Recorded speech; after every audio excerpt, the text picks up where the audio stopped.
어스틴 주님의 교회 매일 말씀 묵상에 오신 여러분들을 환영합니다. 하나님 말씀과 함께 행복한 날 되십시오. 안녕하세요, 성도 여러분. 2월 15일 목요일 말씀 묵상 시작하도록 하겠습니다. 오늘 묵상할 말씀은 마가복음 14장입니다. 마가복음 14장 50절에서 52절까지 말씀 보겠습니다. 마가복음 14장 50절에서 52절 말씀 다 같이 함께 합독합니다. 제자들이 다 예수를 버리고 도망하니라. 한 청년이 벗은 몸에 배 헛이불을 두르고 예수를 따라가다가 무리에게 잡히매 배 헛이불을 버리고 벗은 몸으로 도망하니라. 여러분 혹시 배신을 당해 본 적이 있습니까? 그렇게 믿었고 그렇게 함께 하기로 했고 다 주었고 그랬는데 어느 날 갑자기 떠나버렸어요. 근데 그냥 떠난 것이 아니라 보통 그렇게 표현하죠. 사람 뒤통수 치고 떠나는 것. 크게 피해를 입히고 정신적으로, 물질적으로, 또 심적으로 그렇게 피해를 입히고 떠나는 그런 배신하는 사람. 참 용서하기가 힘든 사람입니다. 배신당했을 때 그 상처는 굉장히 큽니다. 역사상 가장 큰 배신을 당한 사람이 있습니다. 그분은 바로 예수 그리스도십니다.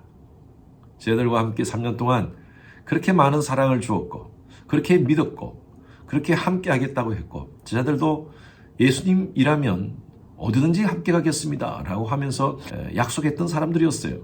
심지어 베드로는 모든 사람이 다 떠나도 나는 주를 떠나지 않겠습니다 라고 그렇게 고백했던 사람이었어요. 그런데 제자들이 다 도망갔어요. 우리 보통 배신의 아이콘 가룟 유다를 얘기하죠. 가룟 유다는 예수님을 팔기로 작정하고 은 30냥을 받고 그렇게 계략을 꾸미죠. 예수님께서 그것을 아시고 최후의 만찬 그 자리에서 너희 중에 한 사람이 나를 팔리라. 그리고 너희가 준비한 대로 해라. 라고까지 말씀했던 사람이 바로 가룟 유다였습니다. 그런데 성경은요, 가룟 유다뿐만 아니라 모든 제자들이 다 예수를 버리고 도망갔다라고 했습니다. 50절 말씀 보십시오. 제자들이 다 예수를 버리고 도망하니라. 소위 말해서 다 배신했다는 것이죠. 그런데 오늘 한 사람이 등장합니다. 51절 말씀 보십시오. 한 청년이 벗은 몸에 배 헛이불을 두르고 예수를 따라가다가 무리에게 잡히매. 이 한 청년이 누구일까요?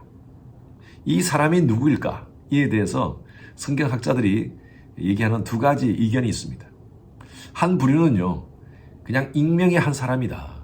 누군지는 모르지만 그냥 한 사람이다 라고 그렇게 해석하는 그런 학자가 있는가 하면 또 다른 관점은요, 바로 이 사람이 이 마가복음을 기록한 마가다라고 이렇게 해석하는 그런 학자들이 있습니다. 저도 마찬가지로 이 사람이 바로 마가였다고 봅니다. 여러 가지 이유가 있는데 우리가 3일 전에 봤던 마가복음 한번 보십시오. 잠깐. 자, 15절 말씀에 그리하면 자리를 펴고 준비한 큰 다락방을 보이리니 거기서 우리를 위하여 준비하라 하시니 이 큰 다락방, 사도행전 1장에 보면 이 다락방이 어디냐? 바로 마가의 다락방이라고 봅니다. 이곳에서 예수님은 최후의 만찬을 하시고 그리고 겟세마네 동산으로 가죠. 겟세마네 동산은 감람산 안에 있고요. 그리고 이 마가의 다락방도 감람산 근처에 있었습니다. 가까운 곳에 있었다는 것이죠. 지금 이 예수님이 군병에게 잡혔던 이 장소가 바로 마가의 다락방 근처였고요. 바로 이 사람, 이 한 청년이 누군가? 그것도 보십시오. 벗은 몸에 배 헛이불을 두르고 바로 겟세마네 동산 옆이 자기의 집이었으니까 무슨 일이 있나 싶어서 덮고 자던 헛이불을 두르고 나왔다는 거예요. 이 헛이불이 뭔가 우리는 정확한 재질을 잘 모르겠는데 영어 성경에는 이렇게 표현되어 있어요. 린넨이라고 표현되어 있어요. 린넨 여러분 아시죠? 천년 섬유입니다. 면으로 뜬 겁니다. 굉장히 비싼 겁니다. 마가의 부모가 큰 다락방을 가지고 있었고 큰 집을 가지고 있었고 그리고 바로 이 청년은 그 당시에 비싼 이불을 덮고 자다가 벌떡 일어나서 무슨 일이 있나 싶어서 나왔던 것 같아요. 그리고 예수가 잡혀가는 그 모습을 보고 술술술 따라가다가 군병들이 잡으니까 무서워서 그냥 52절 보십시오. 배 헛이불을 버리고 벗은 몸으로 도망하니라. 얼마나 급했으면 벗은 몸으로 도망했겠습니까? 마가가 예수님께서 십자가에 달리는 그 여정을 기록하면서 겟세마네 사건 참 중요한 사건이죠. 제자들이 배반하는 사건 참 중요한 사건이죠. 그런데 이 스토리를 기록했다는 것이죠.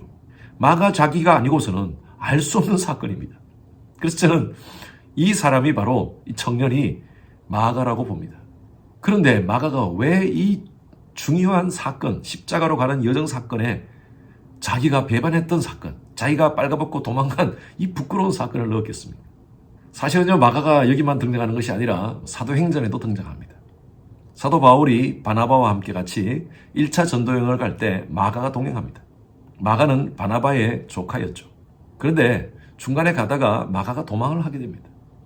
어떤 이유인지 성경은 기록되지 않았지만 마가는 주로 도망하는 그런 스토리가 많은 것 같아요. 그리고 또 두 번째 전도여행을 출발하려고 할 때 바나바가 마가를 데리고 가려고 합니다. 그때 사도 바울이 반대를 합니다. 그래서 바나바와 바울이 싸우지 않습니까? 마가 일로.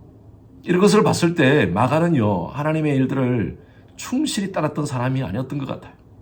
그런데 나중에 사도 바울의 마지막 때 디모데 후서 4장 11절에 보면 마가를 데려오느라 그는 나의 동역자다라고 그렇게 표현하는 것이 있습니다. 그만큼 마가가 나중에 하나님 앞에 회개하고 그리고 사도 바울의 충직한 동역자로서 쓰임을 받았다는 것은 사실인 것 같아요.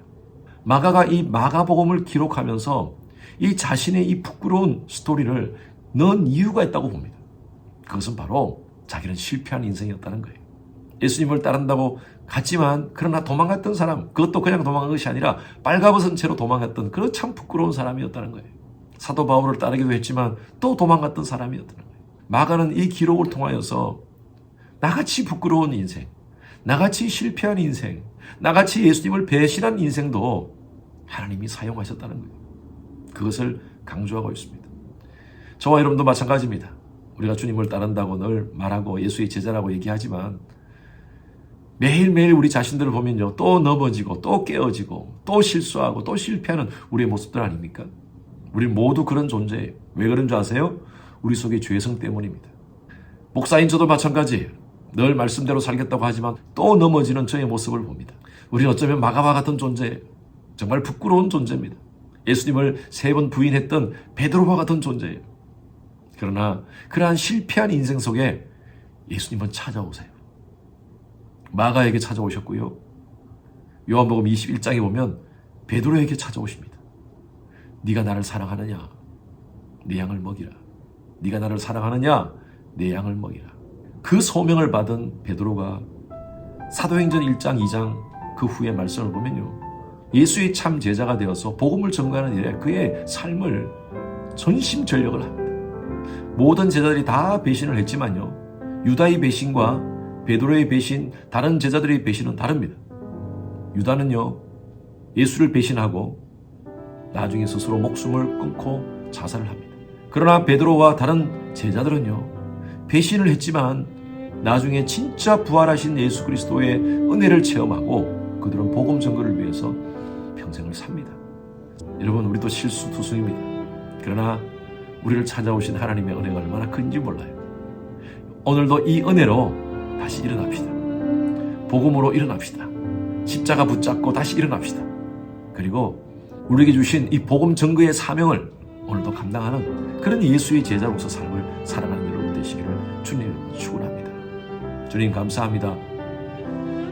예수님의 제자로서 삶을 산다지만 또 넘어지고 또 깨어지는 우리의 모습을 봅니다. 오늘 실패했던 마가가 자신을 찾아오신 하나님의 은혜에 감사하면서 바로 내가 그 사람이었습니다 라고 고백하며 참된 복음의 전령자로 삶을 그렇게 살았듯이 저희들도 실패한 인생 속에 함께 하시는 하나님의 사랑의 손길을 저들이 늘 생각하고 다시 일어서서 복음의 전령자로 오늘 하루의 삶을 살아가는 저희들 되게 하여 주시옵소서. 감사드리며 살아계신 예수 그리스도 이름으로 기도드렸습니다. 아멘. 목요일 기도 제목으로 함께 기도하시겠습니다. 미국과 한국을 위해서 기도해 주십시오. 나라의 지도자들이 하나님을 경외하여 지혜와 분별력을 가질 수 있도록, 또 진영 간의 갈등이 사라지고 정치, 경제, 외교 등의 안정이 될 수 있도록 기도해 주시기 바랍니다. 우크라이나와 러시아 간의 전쟁이 지속되고 있습니다. 하루속히 전쟁이 종식되어지고 그 땅에 평화가 임할 수 있도록 또 그 땅들에 예수 그리스도의 십자가 복음이 그들의 심령을 덮어 아픔과 상처들이 치유될 수 있도록 기도해 주시기 바랍니다. 세계 선교를 위해서 애쓰는 우리 선교사님들을 위해서 기도해 주시기 바랍니다. 저희 교회가 섬기는 11 지역의 선교사님들을 위해서 안전과 건강을 지키도록 기도해 주시고 또 지금 모든 그 팬데믹 이후에 사역이 정상화되지 않고 있는 곳이 많습니다. 하루속히 모든 사역이 정상화되어 수많은 영혼들이 선교사님의 섬김을 통하여서 예수님께로 돌아오는 역사가 일어날 수 있도록 기도해 주시기 바랍니다. 선교사님을 위해서 기도하실 때에 차드의 김영섭 선교사님, 요르단의 김재문 선교사님, 알래스카 이글리브 교회 이홍래 목사님, 이들의 사역과 가정과 건강을 위해서 기도해 주시길 바랍니다. 함께 기도하시겠습니다.